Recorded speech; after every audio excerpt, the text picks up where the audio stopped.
you know we gotta talk about it. We're not even going to bury the lead. We're not even going to do that. Y'all should already know this is the WrestleMania Sunday Day 2 post-show breakdown.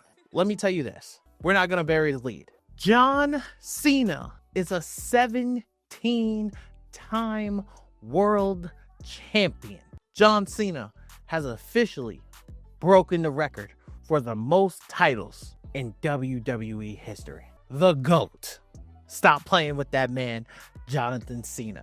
You see the shirt. You see the shirt. You knew who I was repping. I love this match.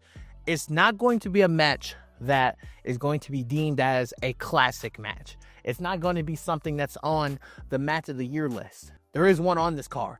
This match, the reason why I loved it so much was because it had a lot of character in it. It showed that John Cena didn't have enough to beat Cody Rhodes. John Cena hit Cody Rhodes with like 4 AAs, and one AA was a super attitude adjustment off the top rope, and that still didn't have enough force, didn't have enough power to put Cody Rhodes away. John Cena in this match showed that he lost this step.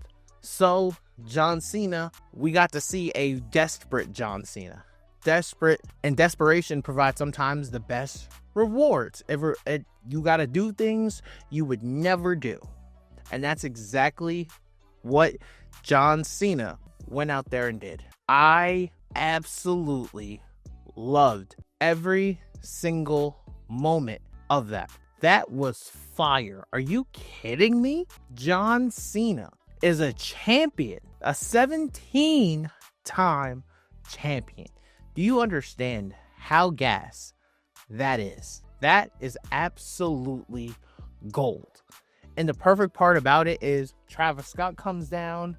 I know people wish that it was The Rock, but The Rock wasn't going to be there. I knew The Rock wasn't going to be there. I was more upset that The Rock didn't say anything about WrestleMania. But whatever. He probably thought if I say congrats to my guys for the success of WrestleMania, he probably thought people would assume he's coming, and he didn't want to disappoint people. And you know what? That's probably the best thing to do. But I already knew Rock wasn't coming. So when Travis Scott came down, and I'm not gonna lie, Cody Rhodes got his receipt. Travis Scott took actually a really solid crossroads. I was like, okay, Travis, excuse me? Okay, Trav, I see you. Then John Cena grabbed the title belt. John Cena ran at Cody. Cody caught the belt. Then Cody ripped it away, was going to hit him. And Cody, in one moment, showed weakness. Cody resisted.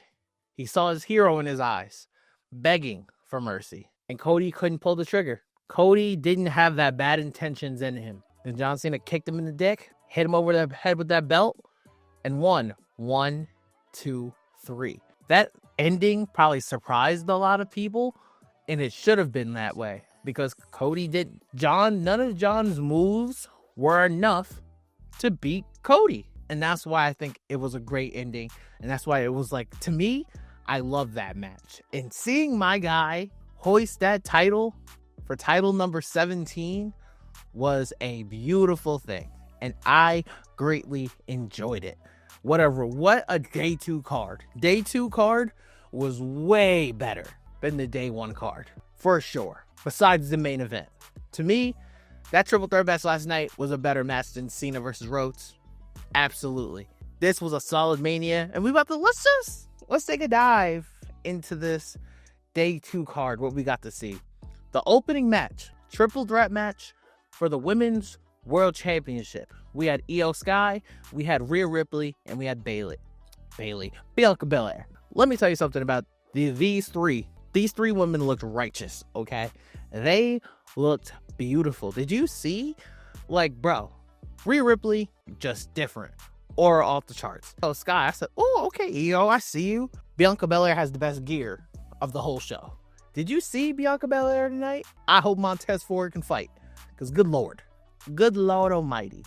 Bianca came out drippy. She came out dripped from head to toe, and she went out there and balled. Absolutely balled out tonight. Loved her gear. Ironically, one of her best gears she made days ahead of the entire show. Normally, she'd be back there 20 minutes before, still sewing her outfit together. But wow, the one time she makes it days ahead, it's probably her best gear. What a fire match. This match had so much fire, and it set us up for the rest of the night. Like, this match had false finishes. These three together work so well. It's like, this match was incredible. And how good, if you didn't see WrestleMania, go watch the main event from last night and go watch this triple threat match for the world title. That's how good this match was. This match had that crowd electric. This match was amazing. And honestly, it's up there for one of the best opening matches, if not the best opening match in WrestleMania history. And most people don't even remember opening matches of cards, you'll remember this one for the rest of your life. I promise you. This match was beyond fire. Io Sky is the right woman to win. We'll see where they go down the line with more storylines for these women, but I absolutely loved it. Now, the Sin City Street Fight, Damian Priest versus Drew McIntyre. Banger of a match. Very physical, very brutal. Drew McIntyre's Twitter picture had me dying. He just bored at work. Hilarious. Drew McIntyre is the right one to win. This kind of also felt like a little bit of redemption for him in this match, and I kind of liked it.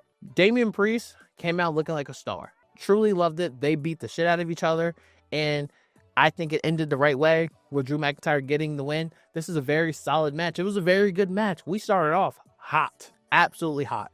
Loved it. The Fatal 4-Way match for the Intercontinental Championship. We had Finn Balor, Penta, Braun Breaker, I'm a dog, I'm a mutt, and Dom Mysterio. Dom Mysterio is your new Intercontinental Champion. And guess what? The one thing about that, it's perfect. That simple. It's absolutely perfect. It's the perfect person to win. The first father and son duo, Dom Mysterio, Rey Mysterio. The first father and son duo to ever win the Intercontinental title. What a beautiful story. Then you look at Dom pinning Finn. The perfect way. Because they've already been telling the story about Finn and the Judgment Day. And I hope that this leads to Finn going back to that old version of Finn. That would be beautiful. I hope Finn gets his old theme song back. I hope Finn starts doing his whole entrance, maybe even bringing the demon back. They can do so many things with this, and I loved it. And hopefully, now that the title is off Braun Breaker, he'll probably have a match against Dom at Backlash. But now we can start to get Braun in the Money in the Bank. We can start to get Braun in different things, and that's exactly what I wanted to see. Braun getting out of this Intercontinental title picture and start maybe, dare I say, King of the Ring. Could Braun Breaker be King of the Ring and have a title match at SummerSlam? It's very possible. It's very possible. We're living in an open world here, ladies and gentlemen. Don't believe me? Next matchup on my list. Randy Orton versus, say his name and he appears, Joe Hendry. I'm going to tell you why I love the fact that it was Joe Hendry. The match was quick, as it should be. I love the fact that they didn't use Rusev. I love the fact that they didn't use Aleister Black. I love the fact that they didn't even use Jeff Hardy. Why? Because they didn't do any damage. If you look at Joe Hendry, I understand he's your TNA World Heavyweight Champion. Joe Hendry is not beating Randy Orton. If Joe Hendry went out there and went 25 minutes with Randy Orton, we'd kind of be looking at each other like, yeah, right.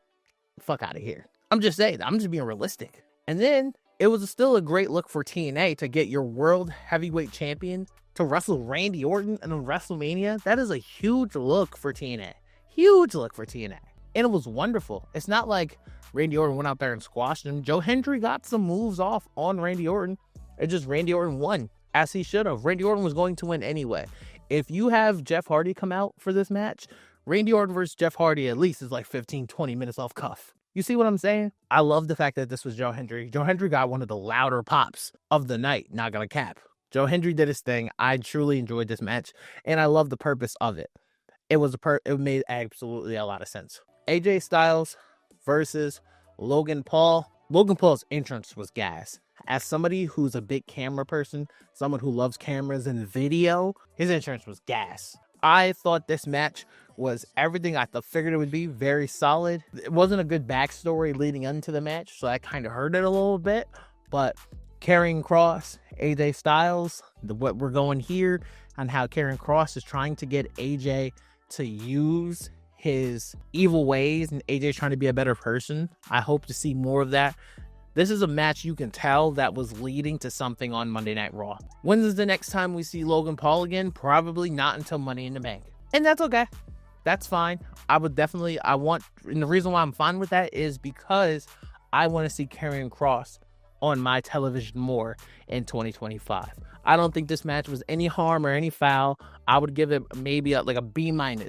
Very solid match. Logan Paul is the right person to win. People ain't gonna like that. Logan Paul was the right person to win. And now we can move to something different. Perfect. Women's Tag Team Championship match. You had the team of Liv Morgan and Raquel Rodriguez versus Lyra Valkyria and the man, a returning Becky Lynch. First off, let me start here. I think I've been low-key sleeping, okay? I've low-key been sleeping on Lyra Valkyria. She was looking good. I said, oh, hold on. Okay. Liv and Raquel was looking right too. I was like, oh, y'all looking righteous out here. Let me find out. By all means, high power. Okay. Y'all looking like exponents out here. Heard. But then the man came out. I said, Becky came out. I said, oh, Lord. Oh, it's like that out here. This is about to get crazy. And then the match came. The match was good. Becky looked really good in the ring. Really good in the ring. And now that's a good thing she did look good in the ring, because now Becky Lynch and Lyra Valkyria are your women's tag team titles, tag team champions. Now that makes me wonder, what does that do for Bayley? Will Bayley come back, feud with Liv and them, or will Bayley turn her back and turn heel on Lyra to try and get that Intercontinental Championship match? So many ways you can go with that. And those are some of the things that I'm excited about for this. And then the final match, obviously, was Cody Rhodes versus John Cena. We already discussed that because I had no choice. Okay. This was a fire show. I thought this show was really good top to bottom. And the one thing I liked about this Mania is, one thing I found very interesting about this WrestleMania is this. This WrestleMania didn't feel like normally WrestleMania feels like it's like the end of a storyline. It's the end of all storylines. It's the end all be all. And then after this week of the Raw After Manias in Backlash, you reset. This kind of felt like a continuation. A lot of these storylines don't feel like they ended. So it has me curious and wondering what's next coming from WWE and the creative team and Triple H.